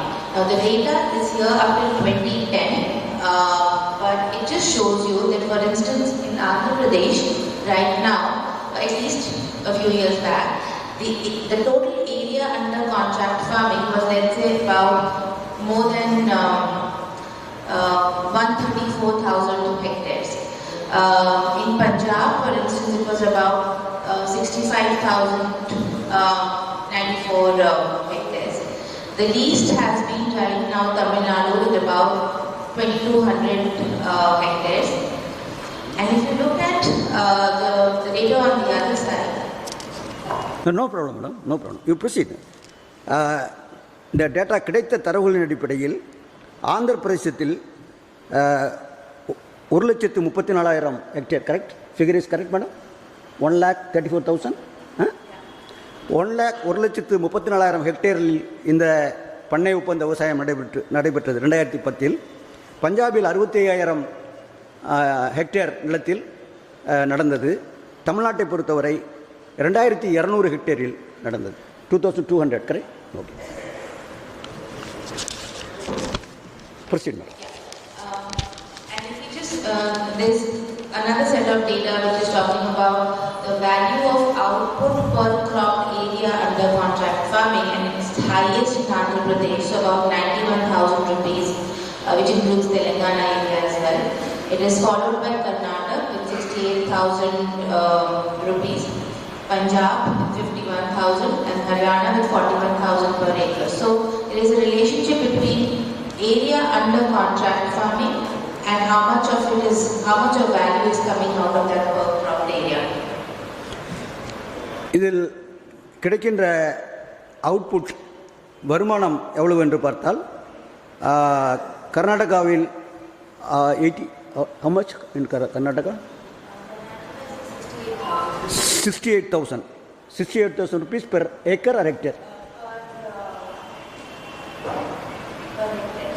68,000 per hectare கிடைத்தது. ஆந்திராவில் 80,000 rupees per hectare கிடைத்தது. பஞ்சாபில் 51,000 per hectare கிடைத்தது. 45,000 which state madam? ஹரியானா ஹரியானாவில் 45,000 ரூபாய் ஒரு ஹெக்டேருக்கு வருமானம் கிடைத்தது.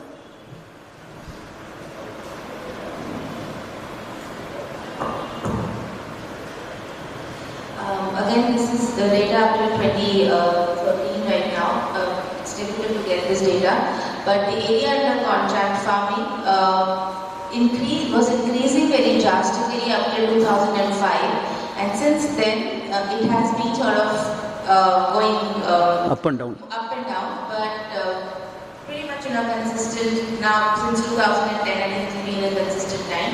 But just to give you an idea, it is still at a very early stage of its inception. So 2005 2010 வரை இந்த கான்ட்ராக்ட் ஃபார்மிங் ஒப்பந்த விவசாயம் செய்யப்படுகின்ற ஏரியா கூடிக்கொண்டே போனது. ஆனால் 2010க்கு பிறகு கூடுவதும் குறைவதுமாக இருக்கிறது. அதனால் இதை பற்றி ஒரு முடிவான முடிவிற்கு நம்மளால் வர இயலவில்லை.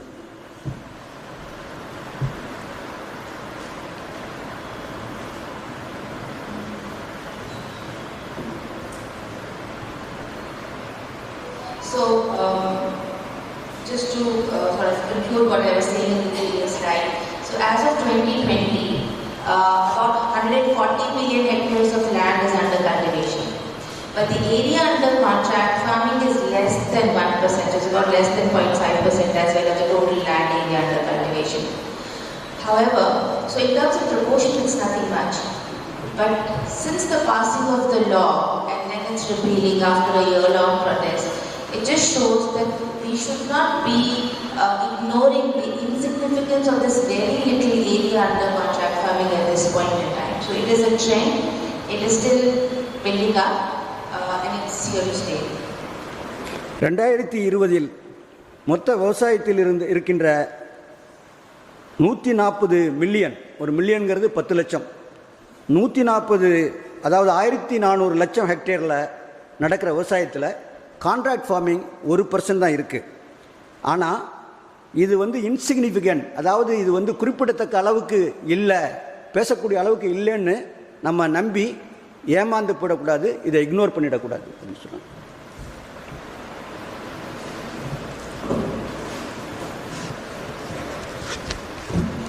Some of the corporations that are involved in contract farming for these specific crops, for instance, for barley, there is in Punjab, there is barley which is for PAFC, Punjab Agri-Food Corporation, United Breweries and Pepsi. Then for rice, there is Mahindra Shukla and PepsiCo. For cotton, there is Syngenta. For mint, there is AM Todd and Himalaya. So this just to give you an idea that both international companies as well as domestic companies are involved in contract farming at this point in time, and no one is better than the other. இந்த contract ஃபார்மிங்கில், இந்த ஒப்பந்த விவசாயத்தில் இந்திய பன்னாட்டு நிறுவனங்களும் அந்நிய பன்னாட்டு நிறுவனங்களும் ஈடுபட்டிருக்கின்றன. பஞ்சாப் நேஷனல் ஃபுட் கார்ப்பரேஷன் இதில் ஈடுபட்டிருக்கிறது, பெப்சி ஈடுபட்டிருக்கிறது. அதே மாதிரி பல நிறுவனங்கள், உள்நாட்டு வெளிநாட்டு நிறுவனங்கள் இந்த ஒப்பந்த விவசாயத்தில் ஈடுபட்டிருக்கின்றன.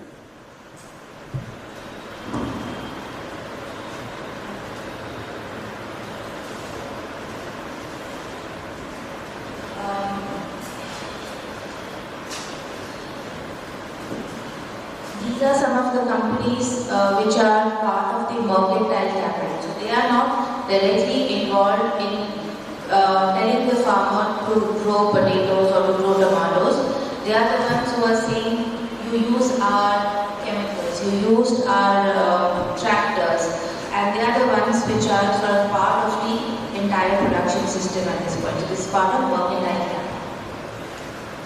இப்பொழுது இந்த கான்ட்ராக்ட் பண்ணை விவசாயத்தில் ஈடுபட்டிருக்கின்ற சில நிறுவனங்களை பற்றி பார்த்தோம். இப்பொழுது இந்த பண்ணை விவசாயத்திற்கு தங்கள் பொருட்களை, அதாவது டிராக்டர்ஸை, உரங்களை, விதைகளை, பூச்சிக்கொல்லி மருந்துகளை விற்பனை செய்கின்ற சில நிறுவனங்களை பார்க்கிறோம்.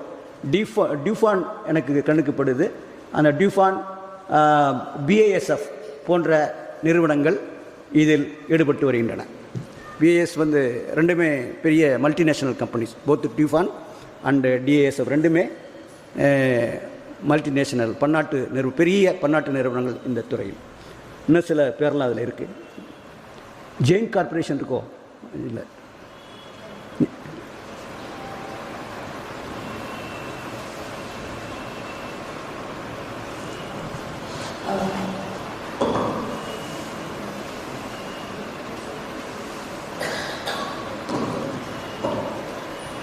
Proceed, madam.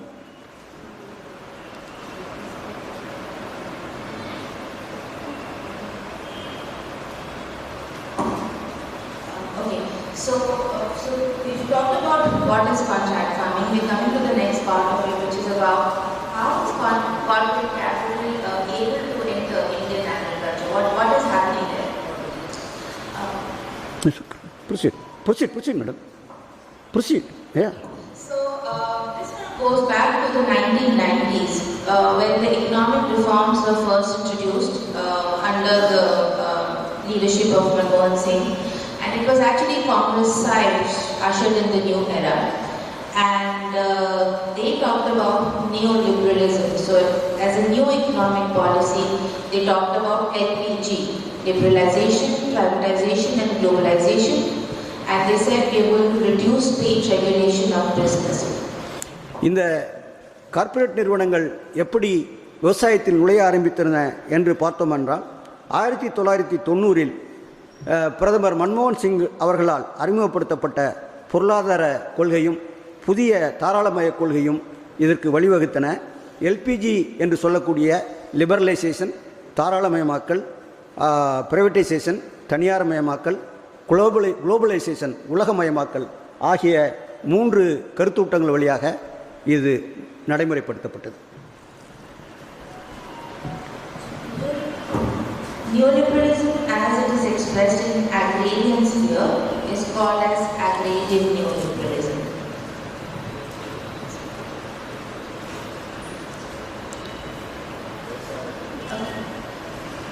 So when we talk about agrarian neoliberalism, contract farming becomes an example of that agrarian neoliberalism, and it means 2 things. One, state will be withdrawing from providing cheaper inputs, subsidies, access to credit, destruction of agriculture markets, and 2, it will simultaneously make way for private capital to enter and do all the things that it was supposed to do. So let them give you seeds, it will make them create a market for farmers. So these are the 2 things that will necessarily happen. இந்த neo liberalism என்று சொல்லக்கூடிய புதிய தாராளமய கொள்கையால் 2 விஷயங்கள் நடந்திருக்கின்றன. ஒன்று, அரசு விவசாயத்திற்கு கொடுத்து வந்த ஆதரவை கொஞ்சம் கொஞ்சமாக விலக்கிக் கொள்ள ஆரம்பித்திருக்கிறது. தனியார் நிறுவனங்கள் அதனுடைய கேபிட்டல் ஃபைனான்ஸ் என்று சொல்லக்கூடிய மற்ற விஷயங்கள் இல்லாமல் கூட நிதியையும் கடன் மூலமாக கொடுக்கின்ற காரியத்தை துவங்கியிருக்கின்றன.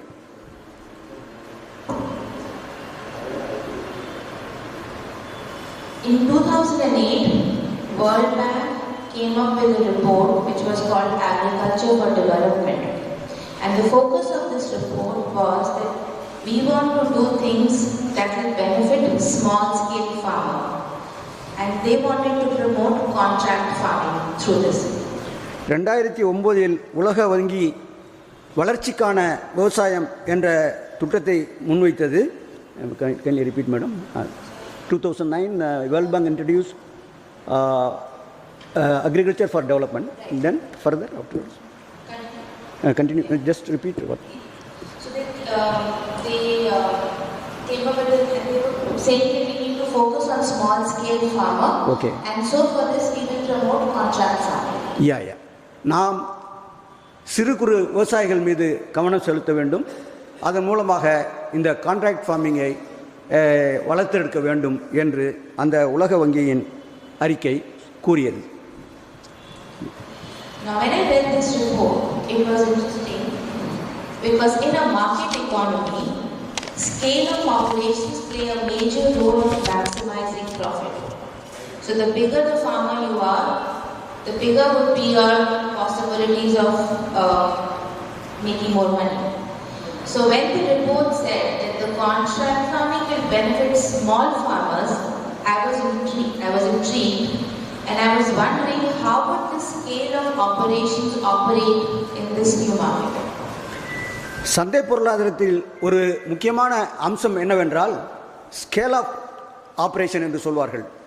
எவ்வளவு பெரிய அளவிற்கு அது ஒரு நிறுவனமாக இருந்தாலும் சரி, அதனுடைய கெப்பாசிட்டி எவ்வளவு பெருசாக இருக்கோ அந்த அளவுக்கு அது சிறப்பாக இருக்கும் என்பது சந்தை பொருளாதார கொள்கை.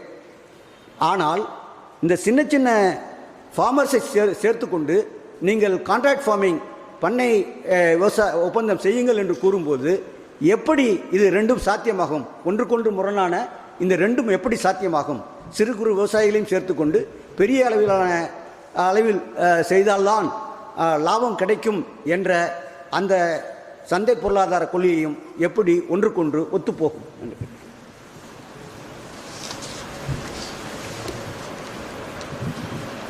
So when I started my fieldwork, I came across the concept of farmer pool, and I wanted to figure out what it was. So what the companies were doing was that they would contact farmers who have access to more than 50-70 acres of land, and they would say, give us only 5 acres of your land. We want to experiment with it, and if it doesn't work for you, then you can leave it. So they were contacting, let's say, 20 big farmers and 5 acres each per farmer. And so by the end of it, they were able to pool about 100 acres of land. இந்த பெரிய அளவிலான அந்த சைஸை அடைவதற்கு அவர்கள் என்ன ஆலோசனை சொல்கிறார் என்றால், ஒரு விவசாயி 5 ஏக்கர் வைத்திருந்தால் 20 விவசாயிகள் சேர்ந்து அதை பூல் செய்து ஒருங்கிணைத்து அதை 100 ஏக்கராக ஆக்கி அதில் இந்த பண்ணை ஒப்பந்த விவசாயத்தை செய்யலாம் என்று அவர் கூறுகிறார்.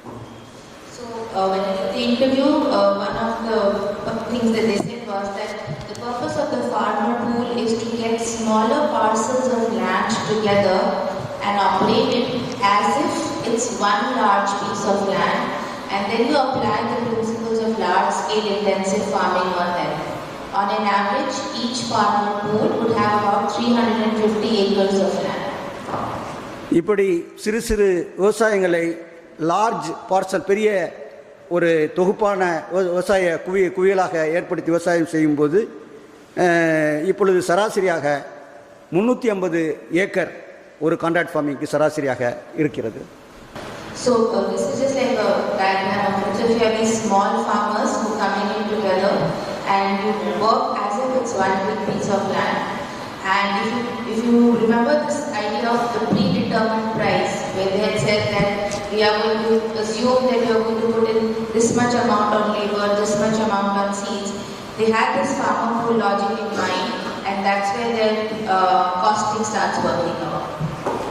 இந்த இப்படி பூல் செய்தாலும் கூட அவர்கள் நம்ம ஏற்கனவே கூறிய ப்ரீ டிட்டர்மைன்ட் ப்ரைஸ் அது எப்படி வருகிறது, அதுக்கு காஸ்ட் ஆஃப் ப்ரொடக்ஷன் எப்படி அவர்கள் சொல்லுகின்ற அளவின்படி அந்த நம்ம சொன்னோமே 3000, 7000, 3000 இப்படி 15000 சொன்னோமே, அதைத்தான் அவர்கள் காஸ்ட் உற்பத்தி செலவுக்கு வைத்து அதிலிருந்து அந்த 2000 ஒரு பொட்டேட்டோ உதாரணம் தான் சொல்கிறோம், எல்லாத்துக்குமே இந்த 2.5 kg பொருந்தாது. அவர்கள் அந்த ப்ரீ டிட்டர்மினேட் ப்ரைஸ் 2.5 kgன்னு உதாரணத்துக்கு சொன்னோமே அது மாதிரி நிர்ணயிக்கிறாங்க. இந்த எல்லாரும் சேர்ந்து பண்ணுறதுக்கும் இப்படி தான் அது. இது சொல்லுங்கம்மா, proceed.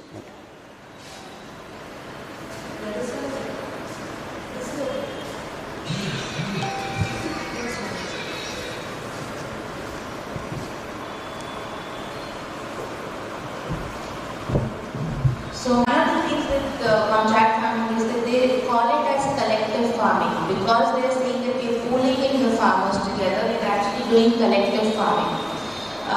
And in 2007, the then Finance Minister, Mr. P. Chidambaram, had gotten in touch with some international corporation officials, and they said that, and this was soon after the Nandigram and Chingur incident that had happened, and they wanted to preserve the sacred tie between the tiller and the land.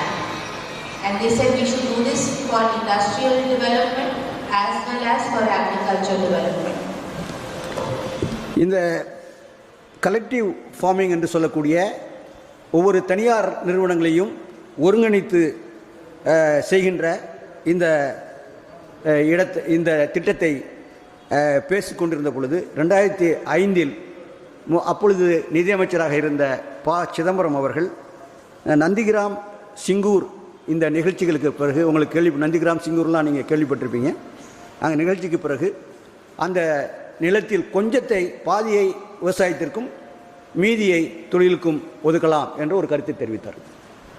So what happens with contract farming is that the farmer is not asked to leave his land. He continues to be the master of his land, except that now whatever he is doing on that piece of land is controlled by the corporate capital. So you're still getting the profit out of it, but the farmer gets to be the owner.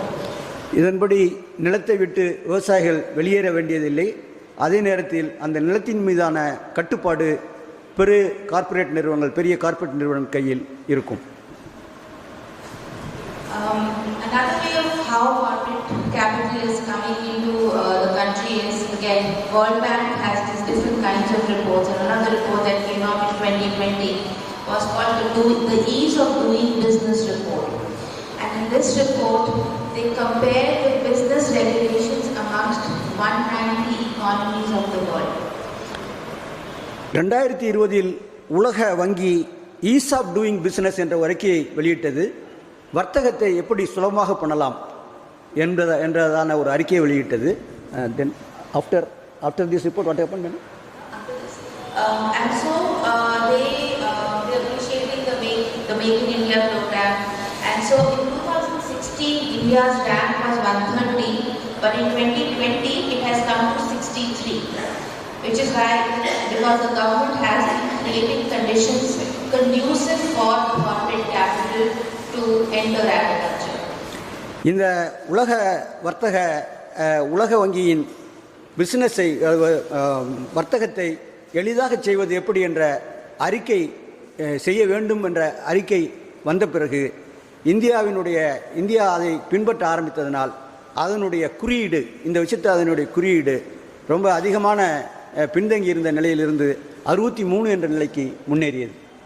So this is just a diagram to show that in the great Indian tradition of being the perfect host, India has offered lots of things to corporate capital. So things like Model Contract Farming Act, reforms in the credit, national policy for farmers, seed policies, all these 3 laws that came in and eventually they were repealed. But it's a way of showing that come and enter the agriculture and do what you want. இந்த அறிக்கை வந்த பிறகு இந்திய அரசாங்கம் பல திட்டங்களை அறிமுகப்படுத்தியது. அக்ரிகல்ச்சரில் சீர்திருத்தம் என்பது போன்ற பல திட்டங்களை அது அறிமுகப்படுத்தியது. விவசாய கூலி பற்றிய திட்டத்தையும் கொள்கையையும் அது அறிவித்தது. Finally, this is the last section. This is about implications. So what happens when corporate capital enters agriculture? And first and foremost is that there are only few people who are getting wealthy. So the total corporations are becoming wealthier. The companies that are producing seeds, companies that are producing chemicals are the ones that are becoming wealthier. இதனால் பலனடைந்தது பலனடைந்தன என்றால் ஒரு சில குறிப்பிடத்தக்க 2-3 நிறுவனங்கள் தான் பயனடைந்தன.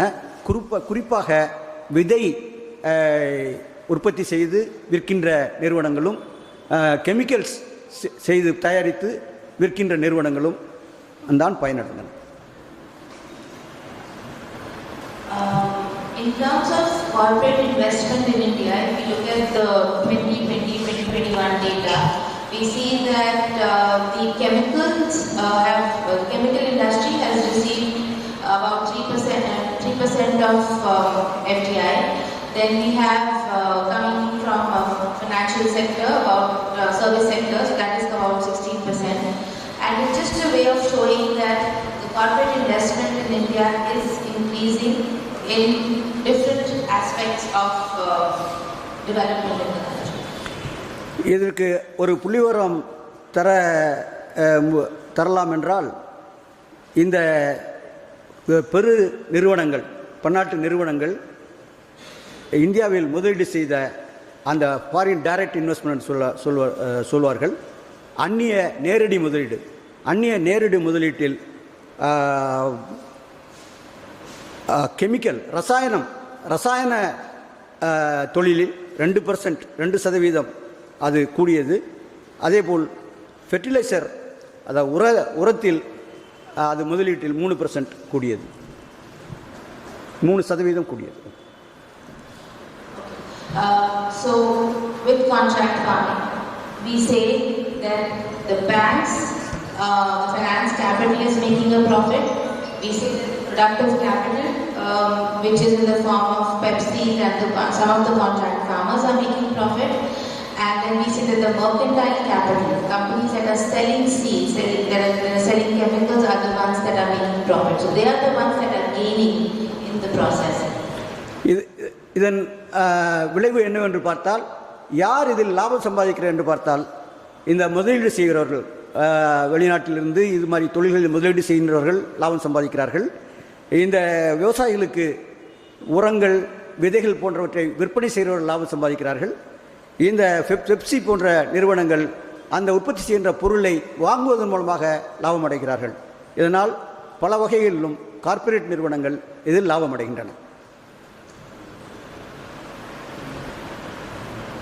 So now those who are losing are the ones who are small and marginal peasants who are either being forced to leave their land because the cost of production for agriculture overall is increasing and they are unable to cope up, and the subsidies are getting reduced for domestic farmers in the third world countries. Farmers are heavily indebted. Either they are doing distress sales or many are committing suicide. And the labor is moving out of the rural areas towards the cities as migrant labor. இதன் விளைவு என்னவென்றால், cost of production, உற்பத்தி செலவு கூடிக்கொண்டே போனது, விலை குறைந்து கொண்டே போனது. இதனால் விவசாயிகள் டிஸ்ட்ரெஸ் சேல் என்று சொல்லக்கூடிய கையிறு நிலையில் இருந்து எந்தவித அடிமாட்டு விலைக்கு தங்கள் உற்பத்தி பொருட்களை விற்க வேண்டிய ஒரு சூழ்நிலை ஏற்பட்டது. தொழிலாளர்கள் விவசாயத்தை விட்டு வெளியேறுகின்ற நிலை ஏற்பட்டது.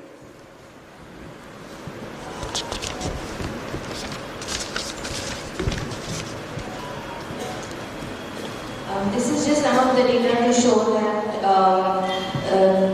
the difference between the farmers has been increasing. So when I say difference, I mean is the amount of land farmers they had, that's changing. So let's say before 1990s, about small farmers, there were about 6.7% of small farmers who had left agriculture.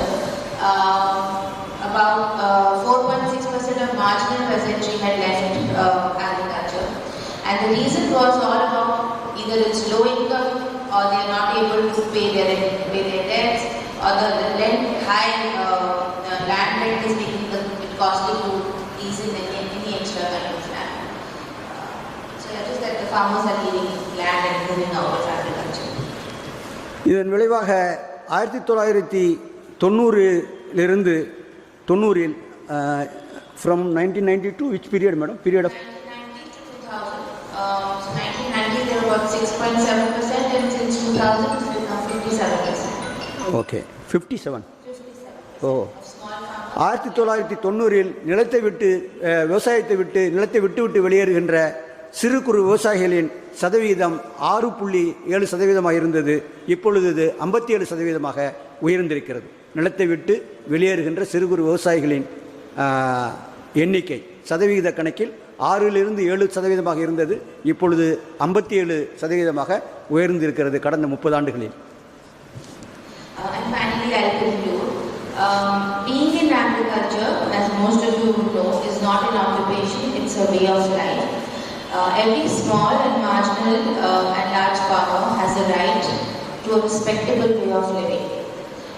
Contract farming, as a system of agrarian production and as the future for agriculture development that is being projected, should be resisted precisely because it enables only a few rich farmers and corporate capital to benefit.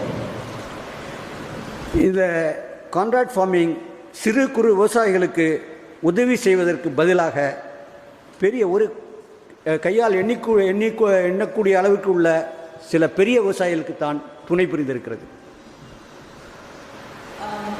Agrarian pluralism, that is a result of state withdrawal from agrarian activities, results in the inability of small farmers to lead their lives, and therefore contract farming needs to be rejected in its entirety. சிறு குறு விவசாயிகள் தங்கள் நிலத்தை வைத்துக்கொள்ள முடியாத விட்டு வெளியேறக்கூடிய சூழ்நிலை ஏற்பட்டு வருவதால் இந்த பண்ணை ஒப்பந்த முறையை அடியோடு நாம் ரிஜெக்ட் செய்ய வேண்டும், ஒதுக்கி தள்ள வேண்டும். And the future of agriculture has to be in partnership with the wisdom of its rural people and the skill of its professionals, and not the digital agriculture that the corporates advocate.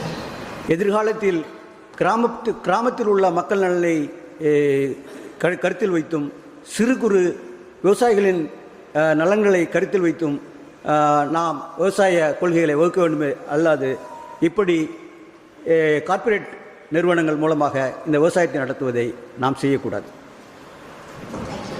நன்றி.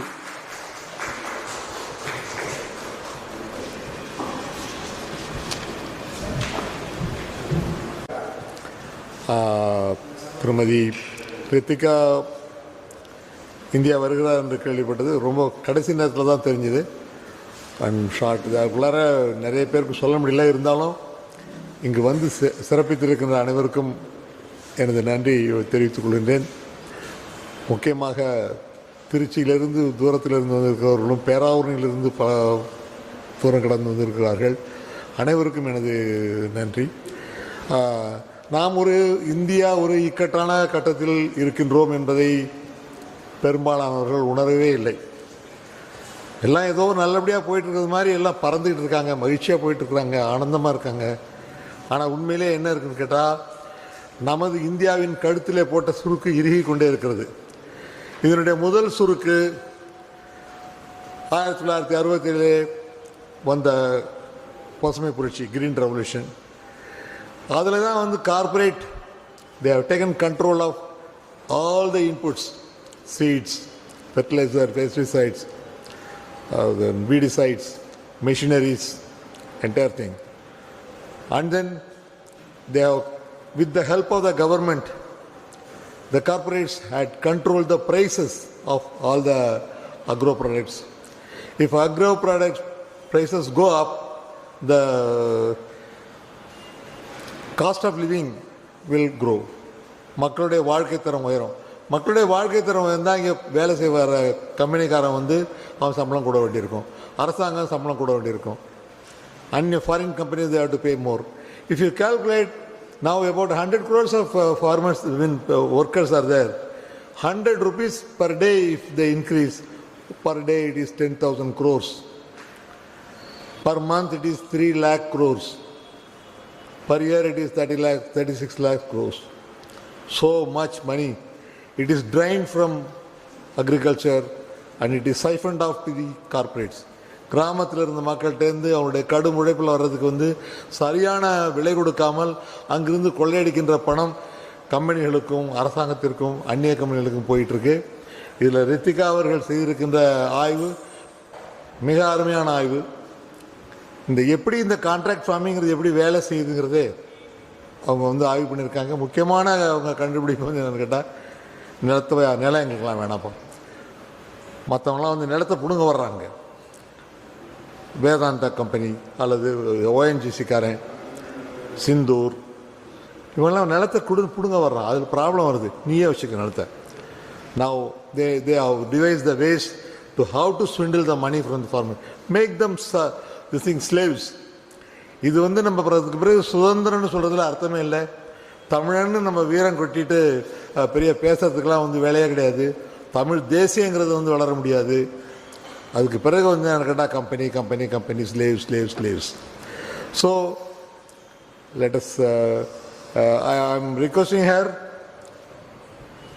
முடிஞ்ச வரைக்கும் இந்த தமிழில் மொழிபெயர்த்து கொடுக்குறது ஒரு கம்பெனிக்கு வந்து ரைட்ஸ் கொடுத்துருக்குறாங்க. It's moral responsibility is there. அவங்க we cannot just circulate that book, but as a special case she has promised she will talk to them and then try to get permission to translate. If you get the translate, there are people who are ready to translate it and then we will bring it a book and then it will all be very helpful. So இங்கே இந்த நிகழ்ச்சியை நடத்தி கொடுத்த ரித்திகா அவர்களுக்கும் மொழிபெயர்த்து அருமையாக மொழிபெயர்த்து உதவிய பழனிராஜன் அவர்களுக்கும் மகாய்கா தலைவர் காளியப்பன் அவர்களுக்கும் எனது நன்றியை தெரிவித்துக் கொள்கின்றேன். இந்த நிகழ்ச்சிக்கு பல விதத்திலும் ஏற்பாடுகள் செய்த ஏஐடியூசி தலைவர் துரை மதிப்பானனுக்கு என்னுடைய மனமார்ந்த நன்றி. மிகுந்த வயது என்னை விட அதிகமாக உள்ளவர் ரித்திகாவோட அப்பா அவங்க அம்மா எல்லாம் they have taken interest in participating in this meeting. I really, my profound thanks to you both. That show to all. And then my old friends, I appeal to you. நான் உங்கள்கிட்ட நான் ரொம்ப கேட்டுக்கிறேன். இங்கே இருக்கிறவங்களையே 1977 அரசியல் இருந்தவங்க 80 அரசியலில் வந்து இருக்குங்க. Now take it as a grave warning. இது ஒரு பெரிய எச்சரிக்கையாக எடுத்துக்கொண்டு நாம் கடுமையாக உழைப்போம். இந்த கருத்துக்களை வந்து இங்கே இப்போ இந்த புத்தகத்திலேயோ அல்லது இது போன்ற ஆய்வாளர்கிட்ட இருந்தால் பிரயோஜனம் இல்லை. இது வந்து இந்த கிராமத்துக்கு போகணும். அந்த மக்கள் புரிந்து கொள்ள வேண்டும். நாம் எப்படி ஏமாற்றப்படுகிறோம், எப்படி கொள்ளையடிக்கப்படுகிறோம், எப்படி கொள்ளையடிக்கிறார்கள் என்பதை புரிந்து கொண்டால் போதும். அதுக்கு பிறகு இந்த டெல்லியை சுற்றிய பஞ்சாபிகளைப் போல தமிழர்கள் திரண்டிடுவார்கள். அனைவருக்கும் நன்றி, வணக்கம்.